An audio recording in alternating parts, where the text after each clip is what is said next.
പ്രതിഭ കൊണ്ട് കാലത്തെ വിസ്മയിപ്പിച്ച കഥാകാരനാണ് പത്മരാജൻ. നിരവധി പ്രതിഭകൾക്ക് സിനിമയിലേക്കുള്ള വഴിവെക്കുകയും ചെയ്തു അദ്ദേഹം. അപരൻ എന്ന ചിത്രത്തിലൂടെയാണ് ജയറാം എന്ന നടന്റെ അരങ്ങേറ്റം. ആ ഓർമ്മകൾ പങ്കുവെക്കുകയാണ് നടൻ ജയറാമും പത്മരാജന്റെ ഭാര്യ രാധാലക്ഷ്മിയും. കലാഭവനിലെ ജീവിതമാണോ സിനിമയിലേക്ക് വഴി തുറന്നത് എന്ന് പറയാം. പിന്നെ ജീവിതത്തിൽ എല്ലാ കാര്യങ്ങൾക്കും ഒരു നിമിത്തമുണ്ട്. നമുക്കെന്നുള്ളത് എവിടെയെങ്കിലും നമ്മളെ കാത്തൊരു ദിവസം ഉണ്ടാവും എന്ന് വിശ്വസിക്കുന്ന ഒരാളാണ് ഞാൻ.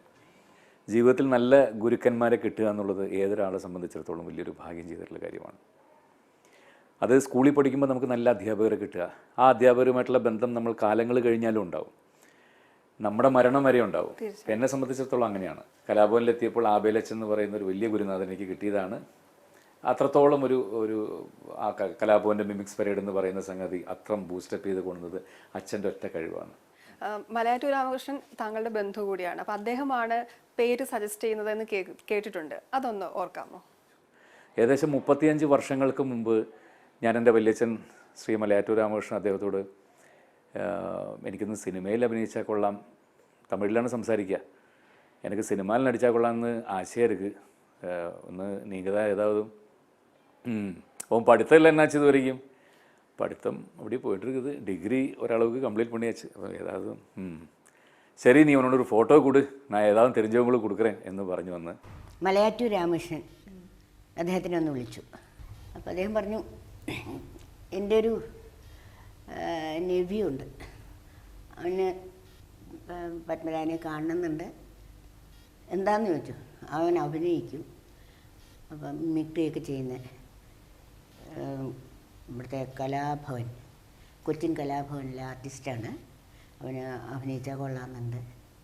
അപ്പോൾ എപ്പോഴും ഞങ്ങൾ അച്ഛനും ഞാനും മക്കളും ഒന്നിച്ചായിരിക്കും, എവിടെയായിരിക്കും, ഇവിടെ ഉള്ളപ്പോഴൊക്കെ ഒരുമിച്ച് ഞങ്ങൾ മുറിയിലിരിക്കുക. അപ്പോൾ മോൻ ഇത് കേട്ടുകൊണ്ട് പറഞ്ഞു, അയ്യോ അച്ഛാ, നമ്മളിപ്പോൾ കണ്ട കാസറ്റിൽ അവരുടെ മിമിക്സ് പരേഡ് കണ്ടുകൊണ്ടിരിക്കുകയായിരുന്നു. അതുവരെ ഞങ്ങൾ, അച്ഛൻ കണ്ടില്ലെന്ന് തോന്നുന്നു, ഞങ്ങൾ കണ്ടുകൊണ്ടിരിക്കുകയായിരുന്നു. അതിലുണ്ട്, നന്നായിട്ട് ചെയ്യും അച്ഛാ എന്ന് പറഞ്ഞു. അപ്പം എന്നിട്ട് പേരെന്താണെന്ന് അച്ഛൻ ചോദിച്ചപ്പോൾ പപ്പൻ തന്നെ പറഞ്ഞു കൊടുത്താൽ ജയറാം എന്നാണ് പേര്, നന്നായിട്ട് ചെയ്യും അച്ഛാ എന്ന് പറഞ്ഞു. അപ്പം പറഞ്ഞു, പയ്യനെ കാണാമല്ലോ, ചേട്ടൻ ഇങ്ങോട്ട് പറഞ്ഞാൽ മതി എന്ന് പറഞ്ഞു. അത് കഴിഞ്ഞ് പിന്നെ അദ്ദേഹം കുറച്ച് ദിവസം കഴിഞ്ഞുകൊണ്ട് അദ്ദേഹം ജയറാമിനെയും കൂട്ടി ഇവിടെ വന്നു. ആദ്യമായിട്ട് സാറിൻ്റെ വീട്ടിലേക്ക് ചെന്നിട്ട് വീടിൻ്റെ കാർ ഷെഡിൻ്റെ അവിടെ എനിക്കിപ്പോഴും ഓർമ്മയുണ്ട്. അന്ന് ചേച്ചി, പപ്പൻ, മാധവിക്കുട്ടി, മോള് എല്ലാവരും ഉണ്ട്. അപ്പോൾ അങ്ങനെ സാറ് പറഞ്ഞു, ഇത് നിൻ്റെ മിമിക്രി കാണാൻ വേണ്ടി ഇവരൊക്കെ കാത്തിരിക്കുകയാണ്, അപ്പോൾ ഇവർക്ക് വേണ്ടി ഒന്ന് കാണിക്കാൻ പറ്റുമെന്ന് ചോദിച്ചു. ഞാൻ പറഞ്ഞു, അയ്യോ സാർ, എനിക്ക് സെറ്റ് സന്തോഷമല്ലേ എന്ന് പറഞ്ഞിട്ട് അന്ന് അവിടെ വെച്ചിട്ട് ഒരുപാട് നേരം മിമിക്രി കാണിച്ചു.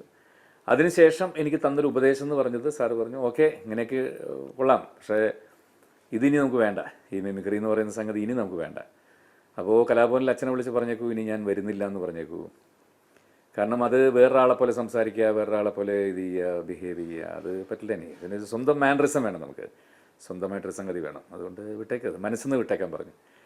മനസ്സിൽ നിന്ന് സാറ് വിട്ടേക്കാൻ പറഞ്ഞിട്ടും സാറ് തന്നെ എപ്പോഴും അപരം നടക്കുമ്പോഴും മൂന്നാം പക്കം നടക്കുമ്പോഴും ഇന്നലെ നടക്കുമ്പോഴൊക്കെ ഇടവേളകളിൽ ഒന്ന് കാണിക്കടാ മറ്റേത് എന്ന് പറയും. ഞാൻ പറഞ്ഞു, സാറ് തന്നെ കാണിക്കാൻ പാടില്ല എന്ന് പറഞ്ഞു. അല്ല, നിന്റെ സർട്ടിഫിക്കറ്റ്സും ബാഗും ഇനിയിപ്പോ ഉടനെ ഇത് വേണ്ടി വരും തോന്നില്ല. അതെല്ലാം വിശ്വനാഥന്റെ ആയിരുന്നില്ലേ, എനിക്കിനി അവനായിട്ട് മാത്രമേ കഴിയാൻ ഒക്കൂ, ഉത്തമനായിട്ട്. സാർ ഒരു മെന്ററിനെ പോലെയാണെന്ന് കേട്ടിട്ടുണ്ട് അല്ലേ? 3 വർഷത്തെ ഒരു അടുപ്പമേ സിനിമയിൽ വന്നതിന് ശേഷം, അതിനുശേഷം നമ്മൾ സാറ് വിട പറഞ്ഞു. പക്ഷെ ആ ഒരു കാലയളവിൽ സാറ് താങ്കൾക്കൊരു മെന്ററിനെ പോലെയാണെന്ന് കേട്ടിട്ടുണ്ട്. എങ്ങനെയാണ് സിനിമാ ജീവിതത്തിൽ ഒരു വഴികാട്ടിയൊക്കെ ആയിട്ട്? ആ അടുപ്പമൊക്കെ പറഞ്ഞാലും തീരില്ല. അതായത് ഒരു അച്ഛൻ്റെ സ്ഥാനത്താണോ എന്ന് ചോദിച്ചാൽ, ഒരു വളർത്തച്ഛൻ്റെ സ്ഥാനത്താണോ ചോദിച്ചാൽ അതാണ്. അതിനേക്കാൾ മുകളിലാണോ എന്ന് ചോദിച്ചാൽ അതിനേക്കാൾ മുകളിലാണ്. ഒരുപാട് ആ ബന്ധങ്ങൾക്കൊന്നും നമുക്ക് ഒരു ഡെഫിനിഷനില്ല. അതൊന്നും ഒരു TV ഇൻ്റർവ്യൂവിൽ നമുക്ക് പറഞ്ഞ് ഫലിപ്പിക്കാൻ പറ്റില്ല. അതിനേക്കാളൊക്കെ ഒരുപാടാണ്. ഇപ്പോൾ ചേച്ചിയുടെ മനസ്സിലാണെങ്കിലും അല്ലെങ്കിൽ എൻ്റെ മനസ്സിൽ അമ്മയുള്ളതാണെങ്കിലും ഞാൻ ചേച്ചിയെന്ന് വിളിക്കാറുണ്ട്, അമ്മയെന്ന് വിളിക്കാറുണ്ട്. പപ്പനും മാധുവും ആ കുടുംബമെല്ലാം അത് ഒരുപക്ഷെ എനിക്കൊരു ജീവിതം ഉണ്ടാക്കി തന്നുകൊണ്ടോ എനിക്ക് ആദ്യ സിനിമ സമ്മാനിച്ചതുകൊണ്ടോ മാത്രം ഉണ്ടായ ബന്ധമല്ല. അതിനേക്കാളൊക്കെ ഒരുപാട് ഞാൻ നേരത്തെ പറഞ്ഞില്ലേ ഗുരുക്കന്മാരുടെ കാര്യം, എന്നെ പഠിപ്പിച്ച ഗുരുക്കന്മാരുമായിട്ടുള്ളായിരുന്ന ബന്ധം പോലെ തന്നെയാണ്, അതേപോലെയാണ് സാറുമായിട്ടുള്ള. അപരം എന്നുള്ള സിനിമ കഴിഞ്ഞപ്പോൾ പിന്നെ മിമിക്രിക്ക് പോകണ്ടെന്ന് പറഞ്ഞു. ഞാൻ എൻ്റെ ജോലിയും ഏകദേശം രാജിവെച്ച പോലെയായി. അന്നൊരു കെമിക്കൽ കമ്പനിയുടെ മാർക്കറ്റിംഗ് എക്സിക്യൂട്ടീവ് ആയിരുന്നു, ഹെൻകെൽ എന്ന് പറഞ്ഞ കെമിക്കൽ കമ്പനിയുടെ. കേരളത്തിനകത്തും പുറത്തുള്ള ഒരുപാട് കമ്പനികളിൽ സഞ്ചിയും തൂക്കി ടൈയും കെട്ടി പോയി അവിടെ നിൽക്കണം. അപ്പോൾ ഫസ്റ്റ് സിനിമ കഴിഞ്ഞപ്പോൾ ഇനി പോണ്ടെന്ന് പറഞ്ഞുകൊണ്ട്, മിമിക്രിക്കും പോണ്ടെന്ന് പറഞ്ഞുകൊണ്ട് ഞാൻ സാറിൻ്റെ കൂടെ തന്നെയുണ്ട്. സാറിൻ്റെ ഒരു പെട്ടെന്ന് മലയാളത്തിൽ പറയുമ്പോൾ ആടുതല്ലി എന്നൊക്കെ പറയില്ലേ, കൂടുതൽ ആടുതല്ലിയായിട്ട് ഞാനുണ്ട്. അതെ, ഓൾ ഇൻ ഓൾ ആയിട്ടെന്ന് പറയും, അതിന് ആടുതല്ലി എന്ന് പറയും. ഓൾ ഇൻ ഓൾ ആയിട്ട് ഞാനുണ്ട്. സാറിനിപ്പോൾ ചായ കാപ്പി വലിയ എടുത്തു കൊടുക്കണോ അതിനും ഞാനുണ്ട്, മറ്റേതുണ്ടോ അസിസ്റ്റന്റ് ഡയറക്ടറായിട്ട് ജോലി ചെയ്യണോ അതിനും ഞാനുണ്ട്, കൂടെ അങ്ങനെ എല്ലാത്തിനുമായിട്ടുണ്ട്. അപ്പോൾ അദ്ദേഹത്തിൻ്റെ ഫ്ലാറ്റ് ഉണ്ട് ട്രിവാൻഡ്രത്ത് ജഗതിയിലുള്ള ഐശ്വര്യ അപ്പാർട്ട്മെന്റ്സ് പറയുന്ന അവിടെ അദ്ദേഹത്തിന് ഫ്ലാറ്റ് ഉണ്ട്. അപ്പോൾ ഫ്ലാറ്റിൽ ഇരുന്നിട്ടാണ് മൂന്നാം പക്ക സിനിമ എഴുതുന്നത്. അപ്പോൾ അദ്ദേഹത്തിന് അവിടെ ജോലി ചെയ്യാനുള്ള ആൾക്കാരൊക്കെ ഉണ്ടെങ്കിലും ഞാനും കൂടെ ഉണ്ട്.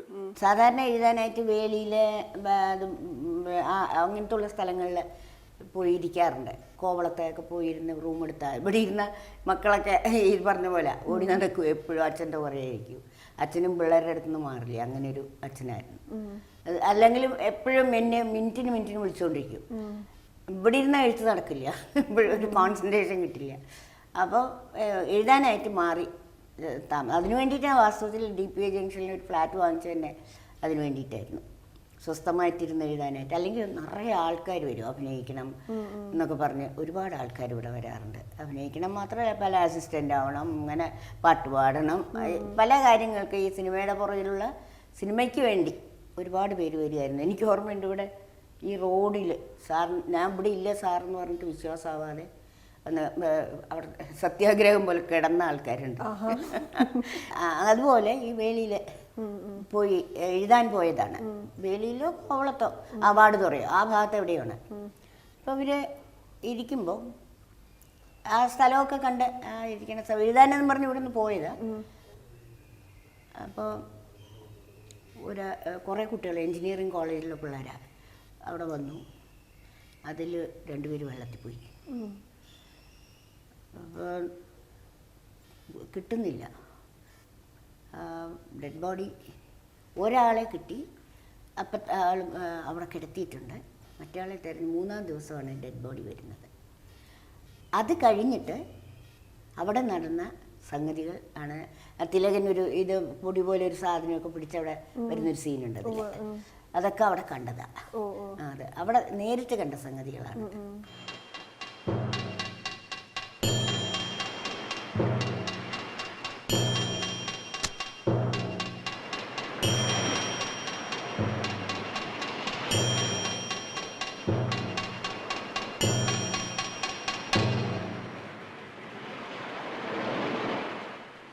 രാവിലെ കയറി കഴിഞ്ഞാൽ എഴുത്ത് മുഴുവൻ കഴിഞ്ഞിട്ട് വൈകുന്നേരം ചിലപ്പോൾ ഒരു 7 മണി 8 മണിക്കൊക്കെ ആയിരിക്കും പുറത്തേക്ക് ഇറങ്ങുക. ഇങ്ങനെ വലുതായിട്ട് എഴുതുക, ഒരു പേപ്പറിൽ ഇങ്ങനെ എഴുതി പോയിക്കൊണ്ടേയിരിക്കും. ബ്ലോക്കൊന്നുമില്ല. ഒരു വാക്ക് എഴുതിയിട്ട് ഇങ്ങനെ പേന വെച്ച് ഇങ്ങനെ ചിന്തിച്ച് മേളിലേക്ക് നോക്കി അടുത്ത് എന്താ കിട്ടുക അതൊന്നുമില്ല കേട്ടോ. ഇങ്ങനെ എഴുതി പോയിക്കൊണ്ടിരിക്കും. ടെറിഫിക്കാണ്. അങ്ങനത്തെ ആൾക്കാരൊന്നും ഇല്ല നമുക്കിപ്പോൾ. എഴുതി പോയിക്കൊണ്ടേയിരിക്കും. വൈകുന്നേരമൊക്കെ ആകുമ്പോഴത്തേക്കും ഇത്രയും ഉണ്ടാവും. അപ്പോൾ പുറത്തേക്ക് ഇറങ്ങിയിട്ടൊക്കെ ഇങ്ങനെ പറയുന്നത് കേൾക്കാം, ഇന്ന് മനോഹരമായിട്ടുള്ളൊരു സീൻ എഴുതിയിടാ. അത് നിങ്ങൾ കഴിഞ്ഞ ശേഷം ഇവിടെ വന്ന് നീ കടലിൽ പോയ ശേഷം ഈ മുത്തച്ഛനും അച്ഛനും ബന്ധുക്കളും നിൻ്റെ സുഹൃത്തുക്കളും എല്ലാം കാത്തിരിക്കുന്നൊരു 3 ദിവസം.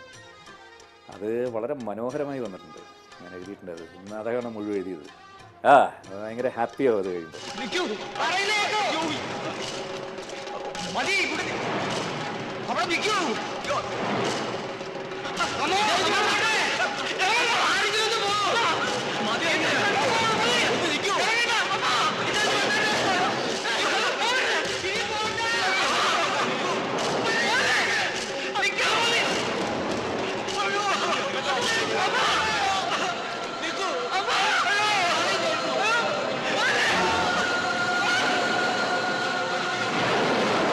ഒരേ ഫ്രെയിമിൽ 3 തലമുറയുണ്ട് അതിനകത്ത്.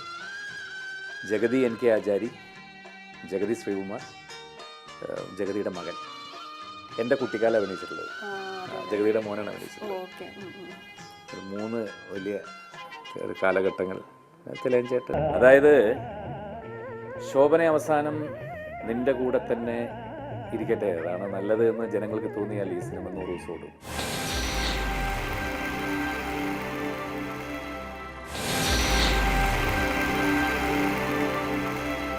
ഈ 3 സിനിമയിൽ താങ്കൾക്ക് ഏറ്റവും നെഞ്ചോട് ചേർന്ന് നിൽക്കുന്ന ഒരു പക്ഷേ ഏതായിരിക്കും? അങ്ങനെയില്ല കേട്ടോ, എല്ലാം. അയ്യോ, സാറിൻ്റെ കൂടെ ചെയ്ത 3 സിനിമകളും, 3-ാം പക്കം കഴിഞ്ഞ് ഇന്നലെ എന്ന് പറയുന്ന സിനിമയും പറയുമ്പോൾ കഥ പറയുമ്പോൾ വളരെ ചെറുതായിട്ട് സാർ പറഞ്ഞു തരുള്ളൂ.